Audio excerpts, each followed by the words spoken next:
Hats off to Sunil sir. क्या बात है. Thank you to Vishal sir. तुमच्यामुळे मला बरंच काही शिकायला मिळालं.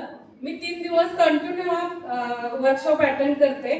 मला असं फील झालं मी लाईफ मध्ये खूप लॉस केलंय असं फील झालं, कारण हा टेक्निक जर पहिल्यापासून यूज झाला असता आणि नुसत्या अभ्यासाच्या बाबतीत नाही लाईफच्या बाबतीत पण खूप इम्पॉर्टंट आहे. जसं की आपण डाएट म्हणतो मुलांचं किंवा आपण निगेटिव्ह थिंक बोलतो. 99% डॉक्टरच्या मेडिसिन आपल्याला निगेटिव्ह थिंकिंग मुळे खावे लागतात हे रिअलाइज आज ह्या वर्कशॉप मुळे झालं. मेडिसिन खाल्लेलं आहे. त्या 3 दिवसामध्ये माझ्यात जी एनर्जी आहे ती पॉझिटिव्ह. मला असं वाटतं माझी मुलगी आणि मी दोघी अटेंड करतो त्याच्यामुळे ती खूप काहीतरी करू शकते असं मला फील झालं. मी आता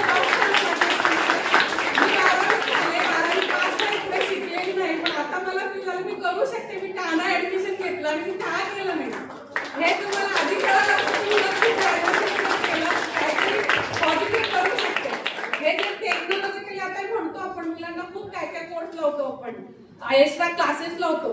त्यापेक्षा जर प्रत्येक स्कूलमध्ये किंवा असं प्रत्येक पॅरेंट्सने विचार केला ना ह्या गोष्टीचे टेक्निक यूज केला असे कोर्सेस लावले वर्कशॉप जर अटेंड केले हे पहिलं फर्स्ट स्कूलमध्ये व्हायला पाहिजे. सगळं टीचरला शिकवलं पाहिजे कारण मुलंही जास्त टीचर लोकांचं जास्त ऐकतात.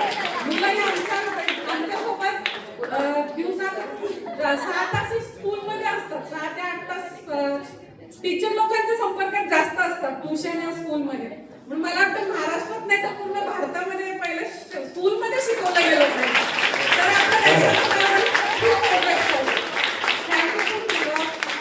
तर क्या बात है. थँक्यू.